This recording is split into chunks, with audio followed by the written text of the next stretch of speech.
Hello student, कैसे हैं आप सब अच्छे होंगे। कल की क्लास मैं शूट नहीं कर पाई, उसके लिए मैं माफ़ी चाहती हूँ, क्योंकि कल लाइट गोल हो गया था और इसमें मेरे मोबाइल में बैटरी भी कम थी, तो इस वजह से अपलोड नहीं कर पा रही थी और कल शूट भी नहीं की मैं। आज हम वो देखेंगे जहाँ तक हमने कल देखा था, उसके लास्ट क्लास तक जहाँ तक हमने देखा था उसके आगे अब हम आज कंटिन्यू करेंगे। आपको मालूम है ना, ये क्लास क्लास 11th बायो की है। ठीक है, क्लास 11th बायो है ये। ठीक है, सब्जेक्ट तो आपको मालूम है। तो हमने कहाँ तक देखा था, सेल देख लिया था। अब हम देखते हैं साइटोप्लाज्म। ठीक है, सेल क्या होता है? जो हमारा सेल होता है तीन चीज़ों से मिलकर बना होता है।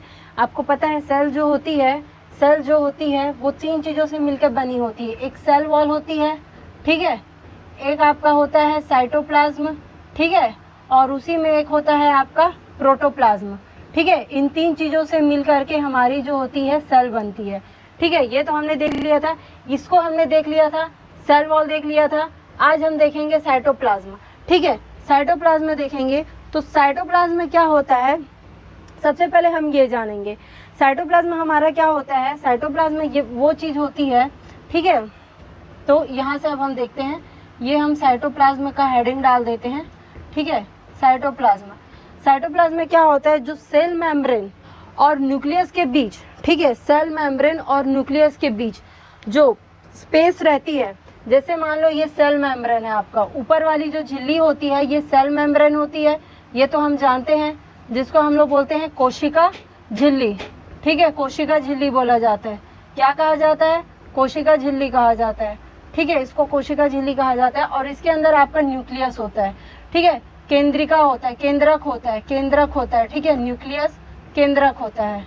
ठीक है, इसके अंदर जो स्पेस रहती है, इसके अंदर स्पेस जो रहती है और इस स्पेस के अंदर जो लिक्विड रहता है, ठीक है, लिक्विड रहता है, जेली की तरह रहता है। आप चिपचिपा पदार्थ देखे होंगे, जैसे आपको स्टेशनरी में, मतलब अधिकतर आपको चॉकलेट बिस्किट जहाँ मिलता है वहाँ पे एक जेली आता है, जो बच्चे लोग खरीद के खाते हैं 2-2 रुपए का, वो एक जेली होता है। ठीक है, ना तो वो लिक्विड होता है ना तो वो सॉलिड होता है, एक प्रकार से चिपचिपा पदार्थ होता है। ठीक है, तो उसी को वैसी पदार्थ टाइप से, उसी मैटर के सब्सटेंस के की तरह यहाँ पे भी आपका रहता है। तो यही चीज आपका साइटोप्लाज्म होता है। साइटोप्लाज्म को क्या बोला जाता है? कोशिका द्रव्य कहा जाता है। ठीक है, क्या कहा जाता है? साइटोप्लाज्म को कोशिका द्रव्य कहा जाता है। ठीक है, कोशिका द्रव्य कहा जाता है, साइटोप्लाज्म को कोशिका द्रव्य कहा जाता है। तो ये आपका जो कोशिका द्रव्य साइटोप्लाज्म जो रहता है वो आपके सेल वॉल और न्यूक्लियस के बीच जो जेली की तरह, ठीक है, जो चिपचिपा पदार्थ जो रहता है, जो चिपचिपा पदार्थ जहाँ पे आपका प्रेजेंट रहता है उसी को बोला जाता है कोशिका द्रव्य। ठीक है, कोशिका द्रव्य कहा जाता है। अब ये जो साइटोप्लाज्म होता है, साइटोप्लाज्म के 2 पार्ट होते हैं। ठीक है, साइटोप्लाज्म के 2 पार्ट होते हैं।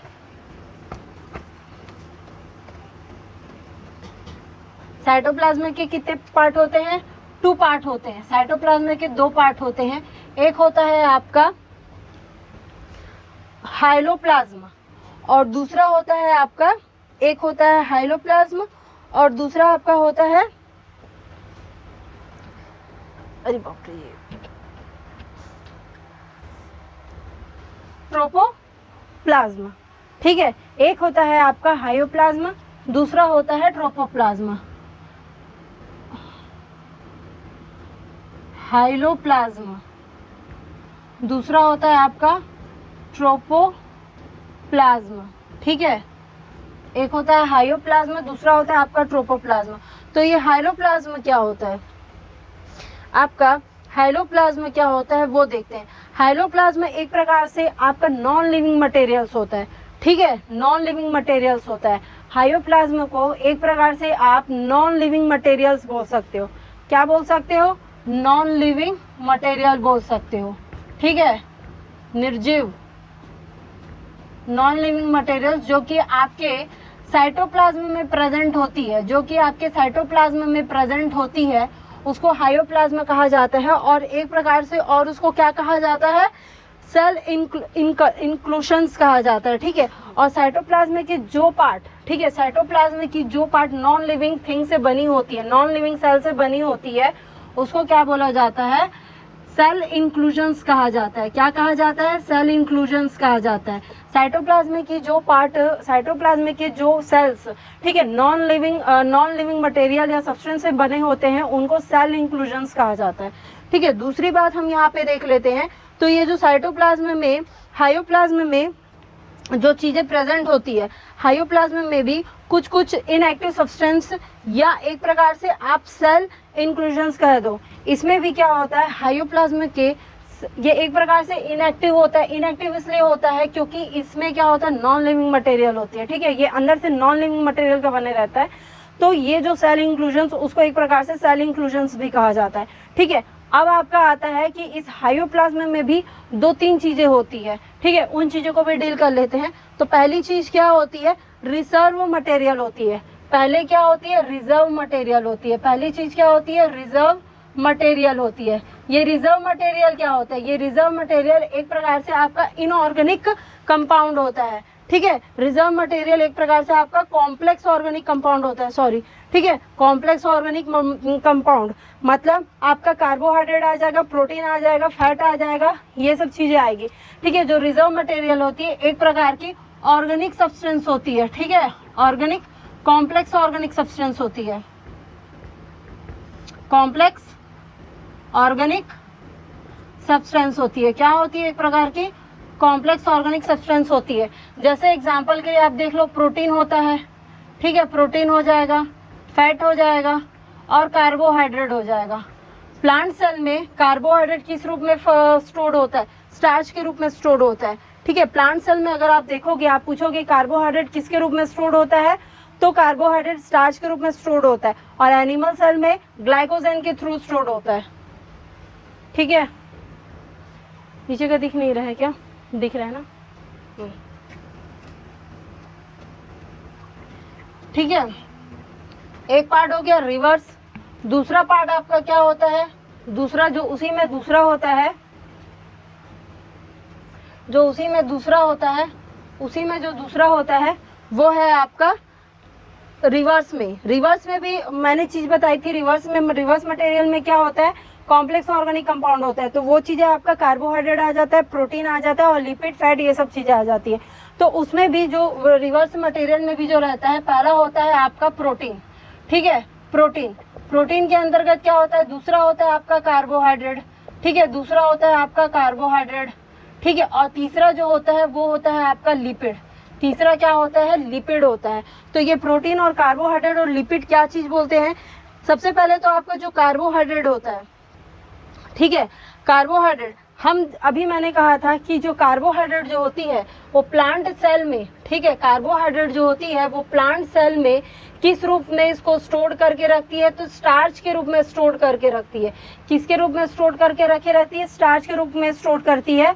और वही बात अगर हम एनिमल सेल की करेंगे, एनिमल सेल की करेंगे तो कार्बोहाइड्रेट किसके फॉर्म में स्टोर होता है, किसके रूप में उसमें संग्रहित रहता है, तो वो आपका रहता है ग्लाइकोजन। ठीक है, ग्लाइकोजन, ग्लाइकोजन के फॉर्म में, एनिमल सेल में ग्लाइकोजन के फॉर्म में कार्बोहाइड्रेट स्टोर रहता है और प्लांट सेल में आपका स्टार्च के रूप में स्टोर होता है। ठीक है, दूसरी बात कर लेते हैं इसमें, जैसे कि आप बात करते हो प्रोटीन की, दूसरा हमारा क्या चीज आता है, प्रोटीन आता है। तो प्रोटीन के बारे में क्या बोलता है आपको कि ये सिंथेसाइज करने के लिए, ठीक है, ये आपके एनिमल सेल में स्टोर तो नहीं रहता, बट हाँ ये जो रहती है, प्रोटीन जो रहती है वो आपके एनिमल सेल में स्टोर तो नहीं रहता। ठीक है, एनिमल सेल में स्टोर नहीं रहता, पर हाँ जो चीज़ों की इसकी रिक्वायरमेंट रहती है वो इस चीज़ को फुलफिलमेंट करता है। ठीक है, इसको जिस भी चीज़ की रिक्वायरमेंट होती है तो प्रोटीन वो फुलफिलमेंट करता है, मतलब उसको पूरा करता है, पर ये आपके एनिमल सेल में स्टोर नहीं रहता प्रोटीन। तीसरी बात आप कर लेते हैं लिपिड की। तो लिपिड क्या होता है, एक प्रोड्यूसिंग प्लांट होता है, ठीक है, ऑयल प्रोड्यूसिंग होता है। ठीक है, लिपिड क्या होता है, लिपिड एक प्रकार से आपका फैटी एसिड होता है ना, हम जानते हैं लिपिड हमारा एक प्रकार से फैटी एसिड होता है, वसा अम्ल होता है। ठीक है, क्या होता है, वसा अम्ल होता है, एक प्रकार से आपका क्या होता है, वसा अम्ल, फैटी एसिड होता है। ये क्या करता है, ये आपका तेल बोलते हैं ना, ऑयल, ऑयल प्रोड्यूस करने का काम करता है। क्या करता है? ऑयल प्रोड्यूसिंग सिस्टम है ये एक प्रकार से, ठीक है। हमारे शरीर में फैट क्यों बढ़ता है? हम घी खाते हैं, मटन खाते हैं, बहुत सारे तेल का यूज करते हैं, तो हमारे शरीर में फैट बढ़ता है। अब वही फैट एक दिन जाके बीमारी का रूप धर लेता है, ठीक है। तो वही चीज होता है आपका लिपिड जो होता है ऑयल प्रोड्यूस करने का काम करता है, जिसको हम वसा अम्ल फैटी एसिड भी कह सकते हैं, ठीक है। दूसरी जो इसमें चीजें आती है जैसे एडिपोसाइट्स, ठीक है। इसको एक प्रकार से आप एडिपोसाइट्स, अगर आपका एग्जाम्पल पूछ लेता है तो आप उसमें एडिपोसाइट्स करके बात करोगे, ठीक है। एडिपोसाइट्स एक प्रकार का प्लांट होता है।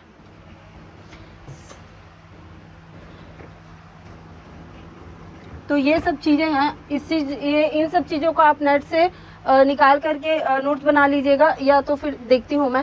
दूसरा इसमें जो चीज होता है हाइलोप्लाज्म में, दूसरा आता है आपका सेक्रेटरी मटेरियल्स और तीसरा आता है आपका एक्सक्रीटरी मटेरियल, ठीक है। जो सेक्रेटरी मटेरियल्स होती है, दूसरा इसी में जो बी पॉइंट है, सॉरी दूसरा मैंने जो बताया था उसमें जो दूसरा पॉइंट आता है, मैंने जो बताया था उसमें जो मेरा दूसरा पॉइंट आता है, वो दूसरा पॉइंट मेरा ये आता है secretary material. Secretary material, secretary material क्या होता है? सेक्रेटरी मटेरियल क्या होता है आपका? ये बहुत सारे ऑर्गेनिक सब्सटेंस का वैरायटी रखता है, ठीक है, जो कि प्रोटोप्लाज्म के थ्रू सिंथेसाइज होता है, ठीक है। जैसे कि ये आपका जो सेक्रेटरी मटेरियल्स रहता है, ये आपके ग्रोथ के लिए, ठीक है, न्यूट्रिशन के लिए, ठीक है, ग्रोथ या न्यूट्रिशन एक्सेट्रा, इन सब चीजों के लिए फुलफिलमेंट होता है। तीसरा होता है आपका एक्सक्रीटरी मटेरियल। एक्सक्रीटरी मटेरियल क्या होता है? जो वेस्ट उत्सर्जन क्रिया जो बोलते हैं ना, वो होता है। ये आपके वेस्ट प्रोडक्ट को निकालता है, ठीक है, वेस्ट प्रोडक्ट को एक्सक्रीट करता है। मतलब शरीर से हमारे जो वेस्ट प्रोडक्ट होते हैं, खाना खाने के बाद जो खाना जो जरूरी चीजें होती है, जो खनिज लवण पदार्थ होती है, जैसे कार्बोहाइड्रेट प्रोटीन और फैट जो होती है, वो हमारे शरीर उसमें से जितना हमको लेना रहता है वो ले लेता है, और जो बाकी जो बच जाता है वो आपका हाइलम में जा करके एनस के थ्रू आपके बॉडी से निकल जाता है। तो वही काम करता है वेस्ट एक्सक्रीटरी सिस्टम, ठीक है। यूरिन सिस्टम में हम अच्छी तरह से एक्सक्रीटरी सिस्टम को पढ़ेंगे, आगे उसको डील किया जाएगा। तीसरी बात कर लेते हैं, इसमें भी बहुत सारी चीजें होती हैं। टेनिन्स होता है, रेजिन्स होता है, मिनरल क्रिस्टल्स होता है, रैफिड होता है, ये सब चीजें होती है। एल्कलॉइड होता है, ठीक है, निकोटीन होता है। निकोटीन कुछ जो चीज निकोटीन होता है।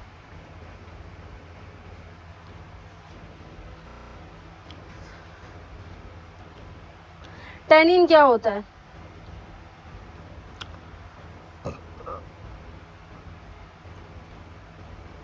एसेंशियल ऑयल, ठीक है। और ये मिनरल क्रिस्टल, ये सब आप बुक से देख लीजिएगा, नहीं तो इसके लिए मैं अलग से एक वीडियो बना दूंगी। ये चीज़ें जो है आपकी, जो कॉफ़ी होती है, रेजिन्स होती है, टैनिन होती है, इन सब चीज़ों में आपका क्या आएगा? रेजिन आएगा, ठीक है, टैनिन आएगा, ठीक है, कॉफिन आएगा, ठीक है। ये सब चीज़ें जो होती है इनमें साइंटिफिक नेम लगता है। इसका मैं आपको पिक ये करके इसमें अपलोड कर दूंगी, आप वहां से नोट डाउन कर लीजिएगा। ये पढ़ने वाली चीज़ है, समझने वाली चीज़ नहीं है। दूसरी बात देख लेते हैं, जो ट्रोफोप्लाज्म होता है, इसी में हमारा जो साइटोप्लाज्म होता है, हाइलोप्लाज्म हमने पढ़ लिया, अब पढ़ेंगे इसका ट्रोपोप्लाज्म। ट्रोपोप्लाज्म में क्या होता है? ट्रोपोप्लाज्म में क्या होता है? ट्रोपोप्लाज्म एक प्रकार से आपका मेटाबॉलिकली, ठीक है, जो बहुत सारे मेटाबॉलिकली एक्टिव ऑर्गेनल्स को, ठीक है, जो उपाच्य होते हैं, मतलब जो क्रिया करते हैं, ठीक है, जो प्रोसेस में रहते हैं, उनको ये कंटेन करता है, ठीक है। साइटोप्लाज्म के जो एक्टिव पार्ट होते हैं, हाइपोप्लाज्म तो हमने देख लिया, हाइपोप्लाज्म में क्या होता है? इनएक्टिव ऑर्गेनल्स आते हैं, पर ट्रोफोप्लाज्म में आपके एक्टिव ऑर्गेनल्स आएंगे। कैसे आएंगे? इसमें आपके क्या आते हैं? एक्टिव ऑर्गन आते हैं।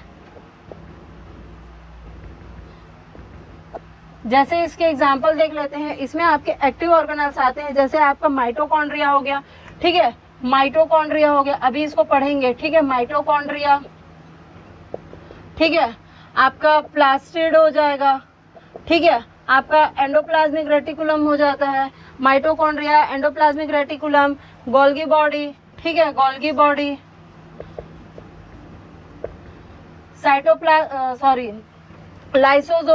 लाइसोसोम, ठीक है। ये सब चीज़ें जो होती है, प्लास्टिड होती है, ये सब चीज़ें जो होती है, या centrioles, microbodies, microtubules, microfilament, cilia flagella, ठीक है, सिलिया फ्लैजिला,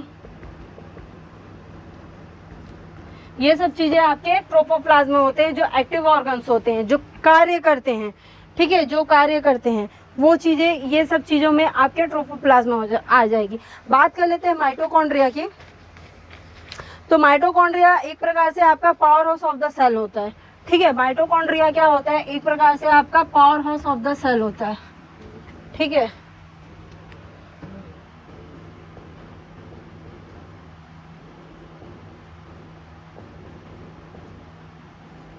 जिसको powerhouse of the cell बोला जाता है, ठीक है। क्यों बोला जाता है? क्योंकि ये एनर्जी को प्रोड्यूस करता है, एनर्जी रिलीज करता है, ठीक है, एनर्जी रिलीज करता है। 360 एनर्जी ये रिलीज करता है, इसीलिए इसको powerhouse of the cell कहा जाता है। माइटोकॉन्ड्रिया को powerhouse of the cell कहा जाता है, ठीक है, क्योंकि ये आपका एनर्जी रिलीज करता है। दूसरी बात, माइटोकॉन्ड्रिया को किसने दिया था?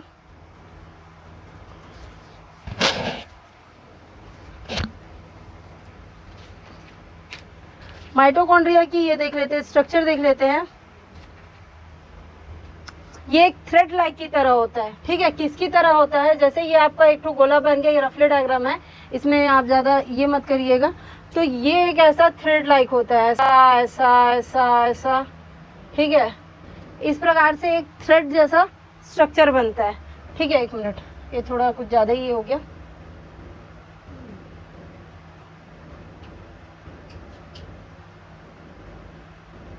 ऐसा, ठीक है,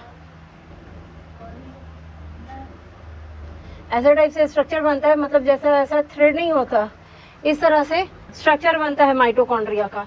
तो ये आपका जो अंदर रहता है, ठीक है, माइटोकॉन्ड्रिया आपकी थ्रेड लाइक स्ट्रक्चर होती है। किस लाइक स्ट्रक्चर होती है?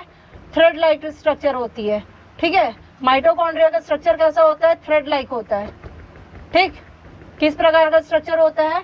थ्रेड लाइक स्ट्रक्चर होता है। और इसमें आपके डीएनए होते हैं, मैट्रिक्स होती है, सेंट्रियोल्स होती है, आउटर मेम्ब्रेन होता है, राइबोसोम्स होता है, और पार्टिकल्स भी होती है, इनर मेम्ब्रेन भी होता है, ठीक है। इस स्ट्रक्चर का मैं पिक खींच के इसमें अपलोड कर दूंगी, आप लोग देख लीजिएगा, या इसके स्ट्रक्चर को कल और अच्छे से बता दूंगी, ठीक है। तो माइटोकॉन्ड्रिया को किसने दिया था? एल्टमान ने दिया था, ठीक है। माइटोकॉन्ड्रिया की खोज किसने की थी? एल्टमान ने की थी, ठीक है। किसने की थी? एल्टमान ने की थी। माइटोकॉन्ड्रिया की खोज किसने की थी? एल्टमान ने की थी। तो आगे की क्लास हम कल कंटिन्यू करेंगे। ज़्यादा आप लोग तो जानते हो, वीडियो बड़ा हो जाने से अपलोड होने में दिक्कत होता है और थोड़ा सा परेशानी भी होता है। तो आप लोग प्लीज़ प्लीज़ प्लीज़ इस चैनल में अगर आए हैं तो प्लीज़ प्लीज़ प्लीज़ सब्सक्राइब करिए, शेयर करिए। लॉकडाउन के टाइम में बहुत से बच्चों को फ़ायदा मिलेगा। आपके एक शेयरिंग से बच्चे इधर उधर फंसे हुए हैं, तो उनको उन्हीं का नुकसान हो रहा है। लॉकडाउन से नुकसान जो हो रहा है उसकी भरपाई प्लीज़ आप एक शेयर करिए, ताकि उनका जो समय जो वेस्ट हो रहा है उसके लिए ये एक छोटा सा मतलब मदद मिल सके, ठीक है। तो प्लीज़ प्लीज़ आप इस चैनल को सब्सक्राइब करिए, जितना ज़्यादा हो सके प्लीज़ शेयर करिए। भले 15 मिनट की वीडियो बनती है, पर आपको थोड़ा भी ज्ञान मिलता है तो आप उसे अर्जित करिए, ठीक है। बोलते हैं ना, थोड़े थोड़े बूंदों से ही मटका भरता है, तो ठीक उसी प्रकार से थोड़ा थोड़ा ज्ञान भी आदमी को ज्ञानी बना सकता है। ये मत सोचिएगा कि छोटा वीडियो है तो हम क्यों वॉच करें। प्लीज़ आप एक बार वीडियो को ओपन करिए और देखिए। अगर आपको कुछ डाउट है तो प्लीज़ नीचे कमेंट बॉक्स दिए, आप कमेंट बॉक्स में देखिए। और रही बात नोट्स की, तो मैं उसके लिए भी कुछ कर रही हूँ बहुत जल्दी, मैं उसको भी आपको जल्दी से जल्दी आपको नोट्स प्रोवाइड कराऊंगी। Thank you. और प्लीज़, हाँ प्लीज़ कहीं ना जाइए, घर में रहिए, सेफ रहिए, और जितना हो सके घर से ही काम करिए। आजकल वैसे भी ऑनलाइन का ज़माना हो गया है, तो आप जितने काम आपके अगर ऑनलाइन हो सकते हैं आप ऑनलाइन करिए। डिजिटल हो गया है इंडिया, तो आप डिजिटली ज़्यादा से ज़्यादा चीज़ डिजिटल यूज़ करिए। और बहुत ही ज़रूरत हो तभी आप घर से निकलिए, क्योंकि अभी की जो महामारी है वो बहुत ज़्यादा खतरनाक है पहले की अपेक्षा। तो प्लीज़ प्लीज़ प्लीज़। और रही बात 12th वालों की, तो CG 12th वालों का अगर आगे चल के स्थिति कंट्रोल नहीं होता है तो मुझे भी लगता है कि 12th बोर्ड भी एग्ज़ाम रद्द किया जाएगा। ठीक है, तो प्लीज़ शेयर करिए, सब्सक्राइब करिए और हाँ, घर में रहिए, सुरक्षित रहिए और अपनों का भी ख्याल रखिए। धन्यवाद।